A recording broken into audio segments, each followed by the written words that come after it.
Enforcement directorate BJP का election department है। जहां पर भी चुनाव आता है, बीजेपी का इलेक्शन डिपार्टमेंट वहां पर जाकर विपक्ष को डराने, धमकाने, उनके खिलाफ कार्रवाई करने का काम करता है। ये पहली बार हो रहा है कि पॉलिटिकल कंसल्टेंसी पर भी किया जा रहा है। खैर, मैं इसमें सिर्फ इतना कहना चाहती हूं कि ईडी ने पिछले 11 सालों में बीजेपी का फ्रंटल बनने के अलावा क्या किया है, ईडी के कितने केसेस अपने कंक्लूजन तक पहुंचे, ईडी का कन्विक्शन रेट क्या है, यही उठाकर देख लीजिए। और कितने केसेस जो 2014 के बाद दर्ज हुए वो भारतीय ऑपोजिशन के खिलाफ दर्ज हुए, आपको समझ में आ जाएगा ईडी का रोल क्या है।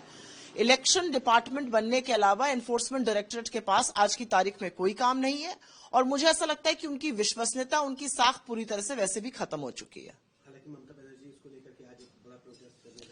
हर किसी को अधिकार है प्रोटेस्ट करने का। इलेक्शन डिपार्टमेंट जब ईडी का, जो ईडी बन चुका है बीजेपी का, वो जैसे काम करेगा उसके खिलाफ हर व्यक्ति को आवाज उठानी चाहिए। एक और में भारत का रुख साफ है, मजबूत है, बिना किसी समझौते के आतंकवाद के साथ कोई बातचीत नहीं करेगा। साथ ही उन्होंने कहा कि भारत और पाकिस्तान के बीच कोई थर्ड पार्टी की मध्यस्थता नहीं। आप क्वेश्चन आधा पूछ रहे हैं। बीजेपी ने उस ट्वीट में किसका जिक्र किया है, बीजेपी ने उस ट्वीट में किसका वीडियो दिखाया है, क्या इसका जवाब आप मुझे देंगे?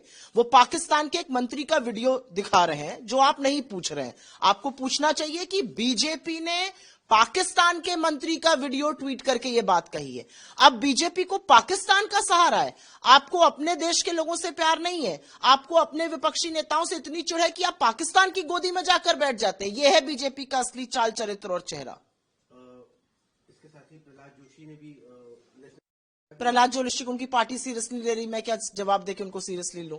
छोड़िए उस बात को, आगे बताइए। आखिरी सवाल रहेगा एसआईआर की, कल अखिलेश यादव ने भी उस पर बात की और कहा कि जो फर्जी नाम काटे गए हैं उनके खिलाफ हमारे पीडीएफ मुकदमा दर्ज है। 2,89,00,000 नाम अगर काटे गए हैं और 2,17,00,000 नाम मिसिंग बताए गए, तो ये मिसिंग लापता लेडीज और जेंटलमैन कौन है? इसका जवाब तो उत्तर प्रदेश की सरकार और ज्ञानेश कुमार ही दे सकते हैं। ज्ञानेश कुमार तो इतने अद्भुत हैं कि उन्होंने अमर्त्य सेन तक से उनकी नागरिकता का प्रमाण मांग लिया है। ज्ञानेश कुमार तो अगर आज महात्मा गांधी जिंदा होते तो उनसे भी उनकी नागरिकता का प्रमाण मांग लेते। मैं उस पर टिप्पणी नहीं करूंगी, मैं ये जरूर कहूंगी कि सूबे के मुख्यमंत्री को इस पर बोलना चाहिए। 2,89,00,000 लोगों के नाम कट गए, 2,17 लोग लापता है। ये लापता लेडीज और जेंटलमैन तो है नहीं, ये प्रदेश का अपमान है। ये मेरा प्रदेश है और मेरे प्रदेश के लोगों के नाम काटे जा रहे हैं। देखिए, यूपी में जो हो रहा है उस पर आप लोग चर्चा कम करते हैं, यूपी में चर्चा शुरू कीजिए।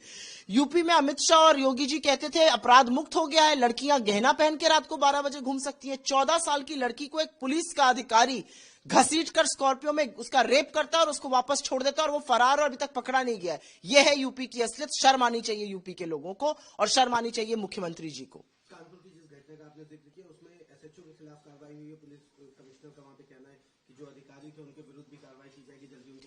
रक्षक भक्षक बन बैठा है और अभी कार्रवाई खेला जा रहा है। एक पुलिस का अधिकारी को वो गिरफ्तार नहीं कर पा रहे, वो आंखों में धूल झोंक कर फरार है। आप ये सोचिए कि यूपी में किस माहौल में लड़कियां सुरक्षित रहेंगी जब लड़कियां अपने घर से जब निकल रही हैं तो उनका रेप यूपी पुलिस का एक ऑफिसर कर रहा है। क्या बात आप लोग कर रहे हैं? यूपी का प्रशासन, यूपी की पुलिस किस गर्त में जा चुकी है उस पर चर्चा कीजिए। ये कार्रवाई खेलने से काम नहीं चलेगा।